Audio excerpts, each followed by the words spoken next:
Yearly wheel to lead and manage strategies. As you can see, strategy and people are closely interlinked in this wheel, and each of the bullets are activities to be done at least once a year. It can be very beneficial to spread the activities out so they are not to be done at the same time. Some of the activities are yearly events and some can be repeated during the year. A good suggestion is to call upper right corner for Q1, lower right corner for Q2, lower left corner Q3 and upper left corner Q4. But it all depends on what is most suitable for the company to do. It is of importance, though, that the whole company does it in the same way. This is to make it easier to plan and to prevent people from getting confused if they move from one unit to the other within the company. If the starting point is the customers, which would be the most obvious thing, then you start in lower left corner and the game plan can look like this. Customer Satisfaction Index Measurement. Start by understanding what the customers are willing to pay for. Ask them either in a structured way, as a CSI is, or call some of your customers to help you to be innovative. Let the customers be the most important source for developing the company's strategy. Strategy, plan changes. Write a strategy based on the inspiration from the customer's input, other external stakeholders' input, internal analysis of IT, locations and other equipment, and the knowledge about people and competences. Plan the necessary changes for the future for how to increase profit, how to invest, and how to reduce costs. Adjust job descriptions. A new strategy most often brings changes, and sometimes it affects people's job descriptions too. It could be parts of the text that has to be changed, or all of it if the job no longer exists and there is a need for people to do something completely different.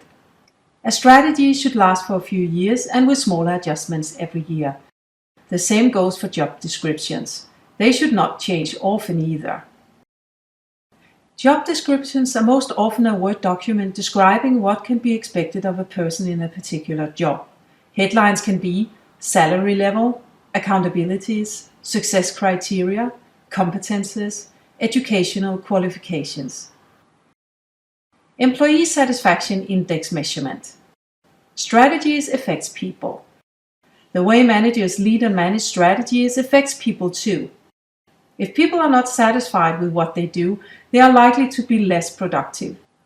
That is why it is very important to find out how satisfied people are and then do what is necessary to keep the satisfaction at a high level. ESIs can be more or less sophisticated. The important thing with an ESI is that everyone is asked, both employees and middle managers, that the answers are anonymous and the output a welcome source of inspiration for the manager to how things can be even better. The questions asked in the ESI can be about people's trust in the company, the top management's performance, the working environment, and the immediate manager's performance. There are many companies that can help form the questions and run the survey. If the company wants to do it themselves, then make sure to keep the anonymity. Every manager should have a survey on their own, where direct reports have answered how satisfied they are with the manager's competences and behavior. If the team is less than 5, you can't count on the anonymity anymore. If you do not have access to an ESI in your company, you can instead ask your employees questions directly to get to know what you can do even better. It will no longer be anonymous, so you need to be sure to create trust ahead. Ask questions like, what can I do to be an even better manager for you? If I should be even more competent as a manager, what should I then focus on? What is in your mind the most important for me to do? If you were me, how would you do that? What do you believe it would benefit the team and me? Besides what I can do as a manager, what other improvements would you like to see that can help you to do your job right? What more would improve your job satisfaction? What would improve your loyalty to the company? Strategy storytelling. Storytelling is very important no matter if the strategy brings changes or not. The story has to be clear, easy to understand and appealing to all. Besides that, the story has to be told in an engaging way so that people understand why the strategy is important, what the changes are, how it will affect each individual, and how the behavior at work are supposed to be. Storytelling is a task that has to be done from one manager to the other, cascading the engaging story from top management and all the way to the employees. The story has to be consistent all the way, and if one manager does not see why, what, and how clearly, that manager has to return to his or her own manager to get help to engage in the story. If a manager is not mentally engaged in the story, there is not much chance that his or her direct reports will. Imagine if that happened high up in the hierarchy and everyone below that level would focus elsewhere than on the strategy. Balanced scorecard. A balanced scorecard can help people engage and focus on the right activities that will lead to fulfillment of the company's strategy. It is a contract, often a one-page Word document between manager and employee for what has to be delivered during a year. The goals in the document are often called key performance indicators.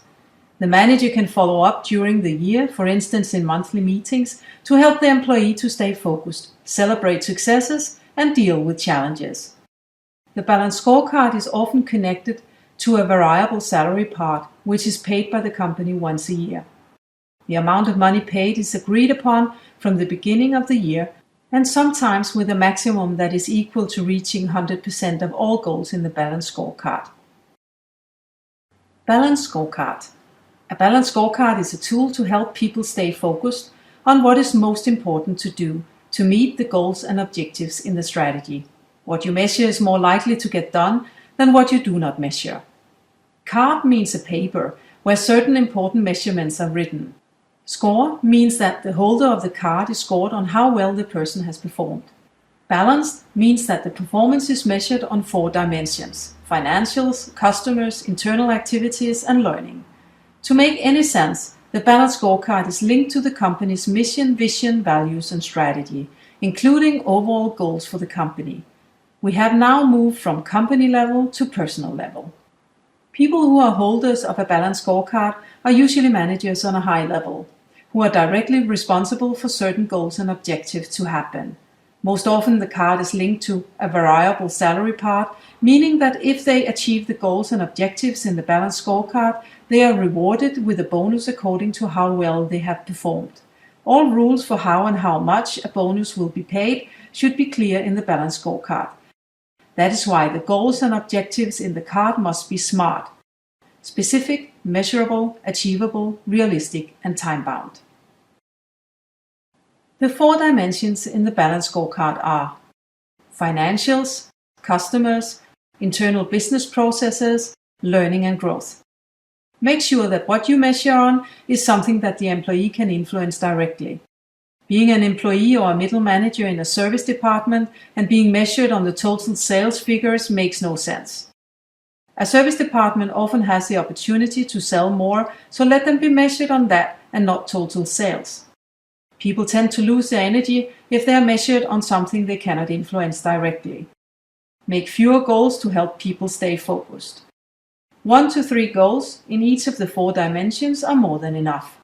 These goals can be transferred to performance management meetings, which you can learn more about by entering the leadership path, Lead and Manage Performance.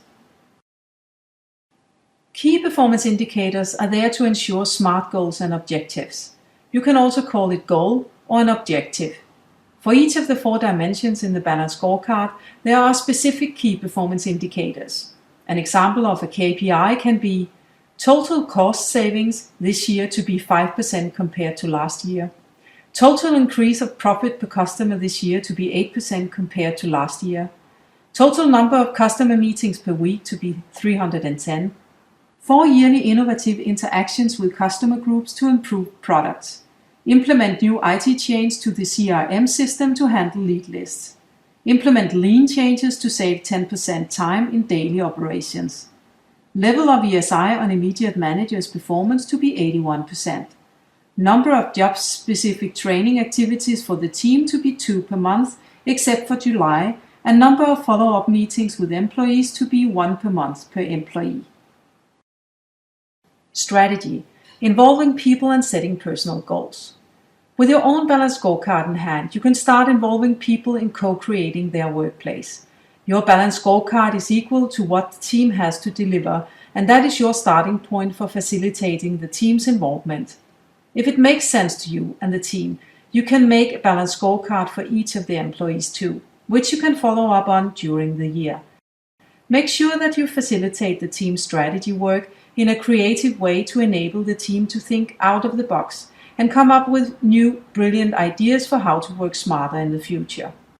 The outcome of this work should be concrete working methods, team goals, and personal goals for each of the individuals, which you as a manager can follow up on through regular meetings with your employees. Be inspired on how to do that by entering the leadership path Lead and Manage Performance. Variable Salary Part.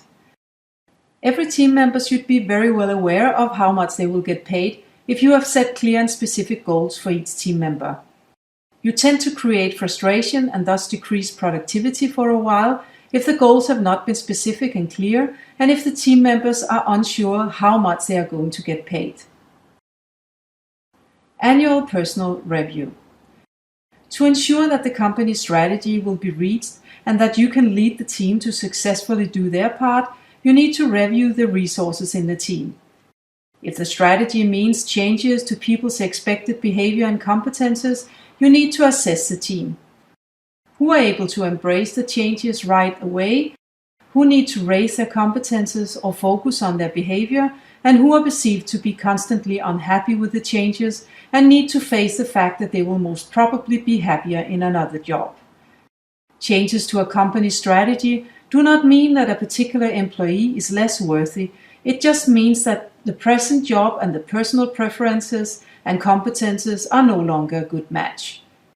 Actions are necessary from this point to set the right team. Combine strategy and learning. You know now what is expected of the team, and each individual has their own personal goals and team goals to relate to. At the same time, the team knows which working methods to maintain and which to renew. Now it is time to find out which skill sets are needed in the team and what each individual needs to learn to be able to perform. ESI Dialogue and ESI Action Plan. Once the Employee Satisfaction Index is out, you have inspiration enough to find out what you can personally do to support the team to be successful. You will know where your strengths are and what you need to improve. Take a dialogue with your team and let the strategy guide you to focus on the most important for the strategy to happen. Embrace any feedback you get as guidance for you to learn more about how to keep the energy and the productivity level high in the team.